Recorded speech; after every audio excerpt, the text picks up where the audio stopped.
Hello అండి అందరికీ, నేను అఖిల్ అడ్వకేట్. సో మనం నిన్న మాట్లాడుకున్న సెక్షన్ 69 గురించి అయితే మీ అందరికీ అర్థమైంది అనుకుంటున్నా.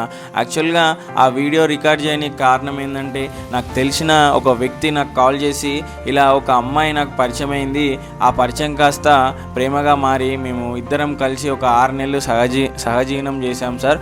సో ఈ చేసే టైంలో నాకు అమ్మాయికి ఆల్రెడీ పెళ్ళి అయిపోయింది, పిల్లలు ఉన్నారు, ఆ డివోర్స్ పిటిషన్ అనేది కోర్టులో పెండింగ్ ఉందని తెలిసిన తర్వాత నేను ఈ దూరం పెట్టడం జరుగుతుంది.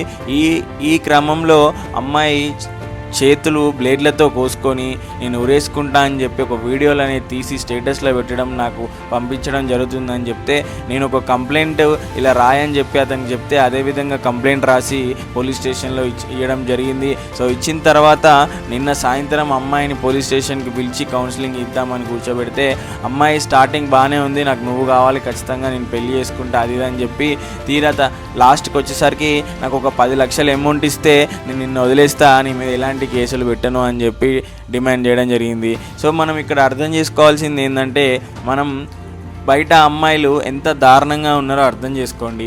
అమ్మాయి పొద్దున్న నుంచి నేను పెళ్లి చేసుకుంటా, నాకు నువ్వు కావాలని చెప్పి బ్లేడ్లతో కోసుకొని ఇవన్నీ డ్రామాలు చేసి లాస్ట్కి నాకు 10 లక్షలు ఇస్తే నేను కేసు ఏం పెట్టాను, నా దారిలో నేను వెళ్ళిపోతా అని చెప్తుంది. సో మీరు కూడా ఖచ్చితంగా జాగ్రత్తగా ఉండాలని నేను కోరుకుంటున్నా.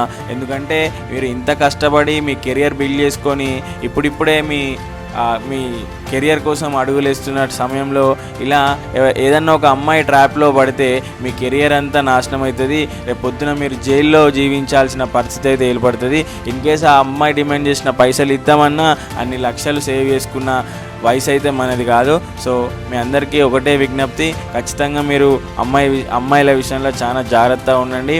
ఇన్ కేస్ ఒకవేళ ముందడుగు వేయాలనుకున్నా ముందే అమ్మాయి గుణాలు ఎలా ఉన్నాయి, అసలు ఆ అమ్మాయి ఇంటెన్షన్ ఏంది, ఆ అమ్మాయి గతం ఏంది అని ఇవన్నీ తెలుసుకున్న తర్వాతనే మీరు ముందుకు వెళ్ళడానికి ప్రయత్నం చేయండి.